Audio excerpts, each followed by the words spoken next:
नमस्कार साथियों, welcome to DElEd helper. आज के इस वीडियो में हमसे बात करने वाले हैं आपके जो अभी डीएलएड की फॉर्म अप्लाई होने वाली है फर्स्ट ईयर की, जो कि डिपार्टमेंटल एग्ज़ाम होती है, जो कि कुल 1000 नंबर की होती है। उसमें F12 तक कुल सब्जेक्ट होते हैं, जिसमें F1 और किसी भी एग्ज़ाम के लिए प्रीवियस ईयर का जो क्वेश्चन होता है बहुत ही महत्वपूर्ण होता है। तो हम इस सीरीज़ में धीरे धीरे करके प्रीवियस ईयर की, जैसे कि F1 की 19 की 20 की 21 की, ऐसे कर करके क्वेश्चन को हम डील करेंगे, यानी कि आपको क्वेश्चन बताएंगे जिसके अकॉर्डिंग आपको तैयारी करने में काफ़ी सहूलियत होगी। तो बात करते हैं F1, जिसका नाम है समाज शिक्षा और पाठचर्या की समझ, जो कुल 70 नंबर की आपकी बाहरी एग्ज़ाम होती है और इंटरनल 30 नंबर की होती है। इसमें आपको स्कोर करना काफ़ी आवश्यक होता है, क्योंकि इसी से आपका नंबर इंक्रीज करने की संभावना होती है।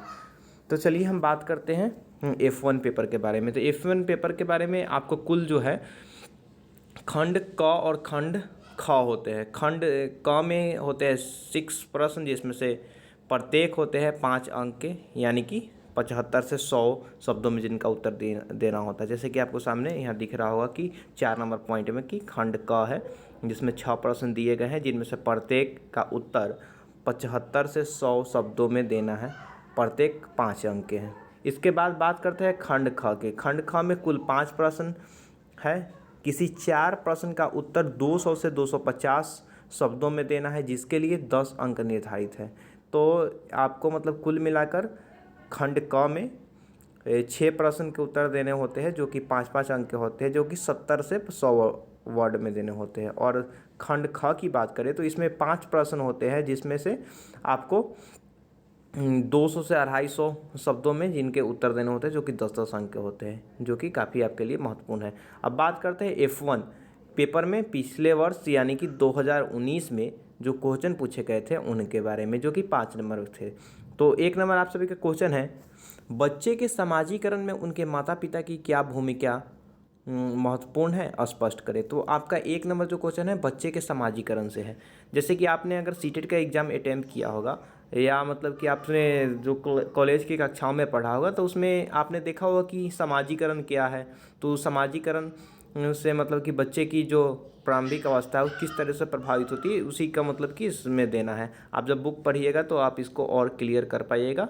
या हम यहाँ सिर्फ क्वेश्चन बता रहे हैं, नहीं तो इसको हम समझा कर भी बता देते हैं। उसके बाद 2 नंबर क्वेश्चन है, प्रमुख बाल अधिकारों के बारे में चर्चा करिए। बाल अधिकार माने कि बच्चे को क्या क्या अधिकार है। जैसे कि आप सब जानते हैं 6 से 14 वर्ष के बच्चों के लिए निःशुल्क शिक्षा के प्रावधान किए गए हैं। अथवा में है 1 का प्रश्न जो है। और इसके अलावा है कि अस्पृश्यता का अंत किया गया है। RTA 2009 के अकॉर्डिंग प्रत्येक विद्यालय में बच्चों को सीट आरक्षित की गई है, जिससे कि वो शिक्षा ले सके। इसके अलावा बहुत सारी अधिकार है, जैसे कि कक्षा 8 तक बच्चे को फेल नहीं किया जाएगा।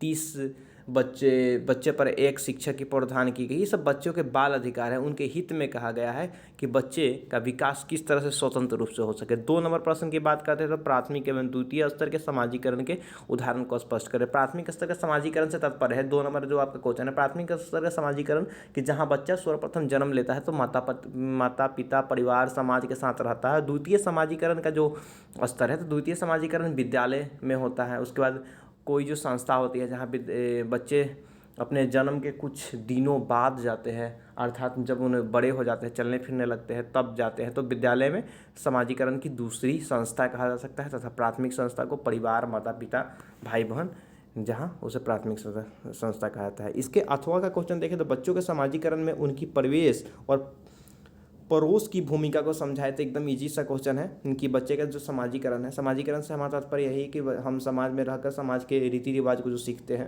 परंपराओं को सीखते हैं, वो समाजीकरण के अंतर्गत आते हैं। तो इसमें परिवेश और परिवेश के माने तक मतलब कि आसपास का जो इन्वायरमेंट है वो, और पड़ोस जो आपके पड़ोसी है उसकी क्या भूमिका है, ठीक है। और 3 नंबर प्रश्न की बात करें तो बच्चे के समाजीकरण को परिवार की पालन पोषण की शैलियाँ किस प्रकार प्रभावित करती है, समझाइए।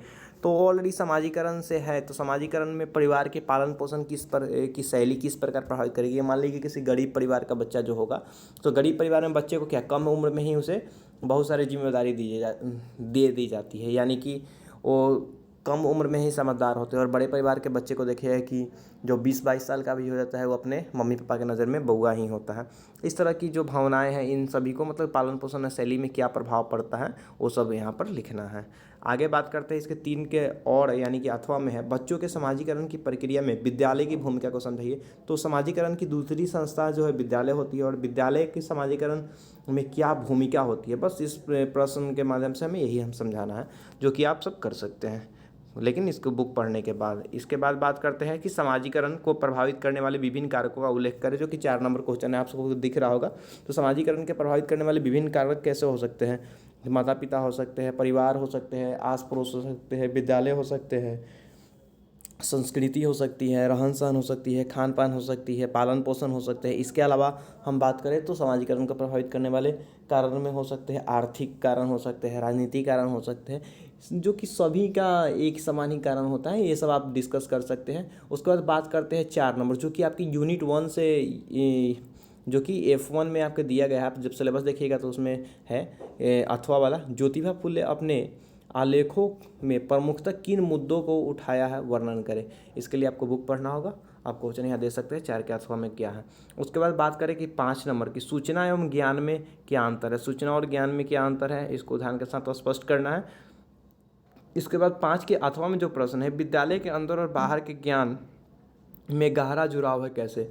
तो विद्यालय के अंदर और बाहर के ज्ञान में गहरा जुड़ाव है कैसे, तो आपने जब NCF और BCF ये सब जो पढ़ा होगा तो इसमें क्या है, इसमें एक पॉइंट कही गई है कि बच्चे का जो है ना शिक्षा को बाहरी जीवन से जोड़ना है। तो बस इस प्रश्न में जो 5 प्रश्न का अथवा है, इसमें आप सभी को यही बताना है कि विद्यालय के अंदर और बाहर के ज्ञान में गहरा जुड़ाव कैसे है। बस इसको उदाहरण स्वरूप आप समझा सकते हैं, कुछ परिभाषा लिख कर भी समझा सकते हैं। इस तरह से आप इसका 75 से 100 शब्दों में आराम से लिख सकते हैं। अब अंतिम 6 नंबर, जो कि आपके 5 नंबर के लिए प्रश्न पूछी जाती थी, खंड क का अंतिम 6 नंबर प्रश्न की बात करें तो पाठचर्या और पाठ्यक्रम में क्या अंतर है, स्पष्ट करें। तो पाठचर्या और पाठ्यक्रम में क्या अंतर है, इसको स्पष्ट करना है।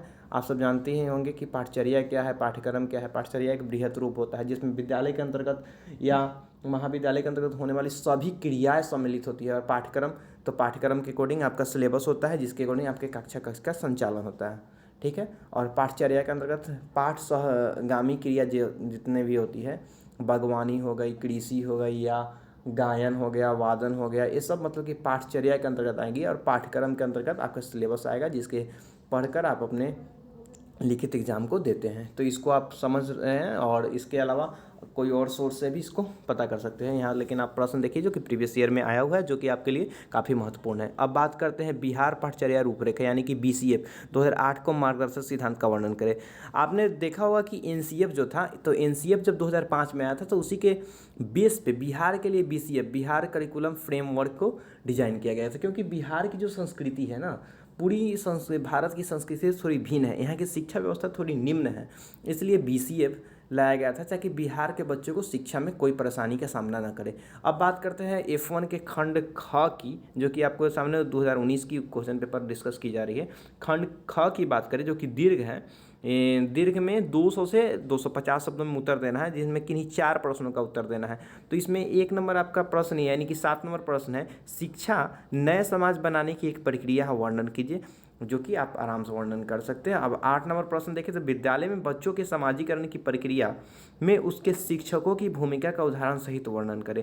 तो विद्यालय में बच्चों की समाजीकरण जो है उसमें उसकी शिक्षकों की क्या भूमिका होती है उसे वर्णन करना है। कि जैसे कि आप जानते हैं कि बच्चे जो होते हैं कोरे कागज़ के समान तो नहीं कर सकते, लेकिन बच्चे जो होते हैं बड़ों का अनुकरण करके सीखते हैं। तो जो शिक्षक होते हैं तो अपने माता पिता के बाद सबसे पहला आइडियल किसको मानता है बच्चा, अपने शिक्षक को मानता है, अपने शिक्षक को देख के ही सब कुछ सीखता है।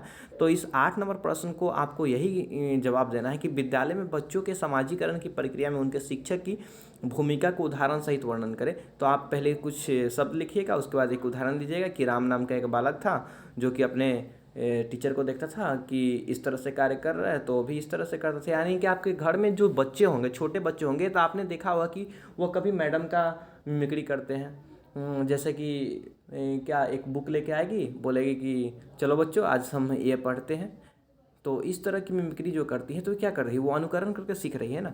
तो इस प्रश्न में उसी तरह का जवाब देना है कि जो शिक्षकों की जो भूमिका होती है समाजीकरण में किस तरह की होती है। बच्चे जब विद्यालय में जाते हैं तो शिक्षकों के माध्यम से किस तरह से सीखते हैं। अब 8 नंबर प्रश्न के बाद हम बात करते हैं 9 नंबर प्रश्न की।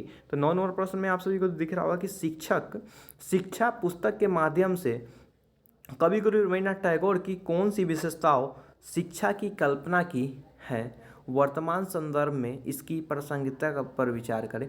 तो आपका F1 में है, आप सिलेबस में देखा हो, यानी कि आप इसको नेट से भी सर्च कर सकते हैं और इस प्रश्न के बारे में थोड़ा आप विस्तार से जानकारी प्राप्त करके इसको आराम से लिख सकते हैं। और 10 नंबर प्रश्न की बात करें कि आज के प्रतियोगी समय में उच्च अंक लाने के लिए दबाव को आप किस तरीके से समझते हैं, यह किस प्रकार बालक के मानसिक दबाव बनाता है। तो आज के दौर में आप देख रहे होंगे कि हर एक माता पिता चाहते हैं कि मेरे बच्चे अव्वल आए, उनका 90% नंबर आए, 95% आए, 100% नंबर आए, लेकिन वो उन पर एक दबाव बन रहा है, वो सीख नहीं पा रहे हैं, सिर्फ नंबर ला रहे हैं। तो उसको आपको समझाना है कि आप उसको किस तरह से देखते हैं। ठीक है, 10 नंबर प्रश्न की बात करें तो 11 नंबर प्रश्न है जिसमें है किन्हीं दो पर टिप्पणी करना है, जो कि आपके लिए काफ़ी आसान होगा। इसमें 100-125 शब्द आप प्रत्येक विषय पर लिख ही सकते हैं। जैसे कि आपको दिया गया है जे कृष्ण मूर्ति के बारे में दिया गया है। ख नंबर में दिया गया है पाठचर्या, राष्ट्रीय पाठचर्या रूपरेखा 2005 यानी कि NCF के बारे में दिया गया, जो कि आपको मैंने ऊपर बताया था कि BCF जो है NCF के अकॉर्डिंग ही बना है बिहार के लिए। तो NCF जो है NCF के 5 मार्गदर्शी सिद्धांत होते हैं, उन सभी को इसमें लिखकर इसको कर सकते हैं। उसके बाद मारिया मोंटेसरी जो कि आपके F1 में है, तो मारिया मोंटेसरी के बारे में ही आप देख सकते हैं। यही F1 का ये समाप्त होता है, जो कि सत्र 18 से 20 के छात्रों का था, यानी कि आपका प्रीवियस ईयर क्वेश्चन था, जो आपके लिए काफ़ी महत्वपूर्ण हो। अगर आपको ये वीडियो अच्छी लगी होगी और ऐसे ही और वीडियो प्राप्त करने के लिए आप चैनल को सब्सक्राइब कर सकते हैं, वीडियो को लाइक कर सकते हैं और बेहतर सुझाव भी दे सकते हैं, ताकि हम अपने वीडियो को काफ़ी अच्छा तरह से आपके सामने प्रस्तुत कर सकें। और यह वीडियो आप सभी को एक प्लेलिस्ट F1 के नाम से बनेगी, वहीं आपको सेव मिलेगी। आप वहां जाके आप F1 की प्रीवियस ईयर की जितने भी एग्जाम हुई हैं सभी की क्वेश्चन आप देख सकते हैं तथा अपने तैयारी को बेहतर कर सकते हैं। तो इसी के साथ आज का वीडियो संपन्न करते हैं। जय हिंद, जय भारत।